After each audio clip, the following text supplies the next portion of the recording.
আপনার আশেপাশে এমন অনেক লোক আছে যারা নিজেদেরকে অনেক বিগ পার্সন হিসাবে মনে করে এবং লক্ষ কোটি টাকার প্রজেক্টে কাজ করার স্বপ্ন দেখে, মনে হয় যেন সফলতা তাদের ধার প্রান্ত।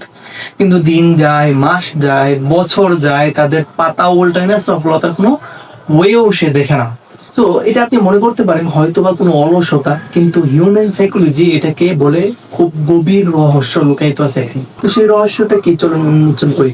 ভাবনার জগতে সাফল্যের চিন্তা মনোবিজ্ঞানের দিক থেকে একটি ভয়ঙ্কর এবং চমৎকার বিষয়। এক্সাম্পল হিসেবে ধরেন, আপনি একটা স্টেজে নিজেকে ইমেজিন করতেছেন, তো তখন আপনার মাথা থেকে এক ধরনের ডোপামিন রিলিজ হয়, যেটা আপনাকে রিয়েলাইজ করা যে আপনি successful person in all over the world. Even আপনি যেই নিশ নিয়ে কাজ করবেন এটার মধ্যে অর্ধেক সাকসেসের কাছে পৌঁছে গেছে।